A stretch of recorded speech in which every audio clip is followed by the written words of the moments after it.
அங்க இருக்கிற குழந்தைங்க கூடயே இருக்கிறதுனால அவங்க நிறைய விஷயம் சொல்லி கொடுப்பாங்க.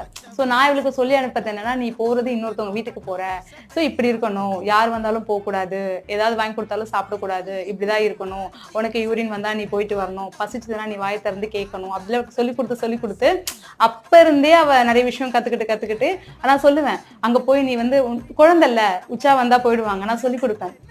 உச்சா வந்து போயிட்டேன்னா என்ன திட்டிடுவாங்க, என்ன சொல்லிடுவாங்க, பாரு அவங்க அம்மா பாரு இது கூட சொல்லி தரலன்னு அப்படியே என்ன கேட்டுருவாங்க, பாப்பா உனக்கு வந்ததுன்னா நீ ஆன்டி கிட்ட போய் கேட்கணும், அது பசிச்சதுன்னா நீ வாய் திறந்து கேட்கணும், அழுதுட்டே உட்காந்தனா பசிச்சா கூட வாய் திறந்து சொல்லுதா பாருன்னு கேட்டுருவாங்க. அப்போ என்கிட்ட என்ன சொல்லுவாங்க, இதெல்லாம் கூட உங்க அம்மா சொல்லி தர மாட்டாங்களான்னு கேட்டுருவாங்க அப்படின்னு சொல்லி ஒரு சில விஷயம் சொல்லி கொடுத்ததுதான் இப்ப நான் சொல்லியே தர்றதில்ல.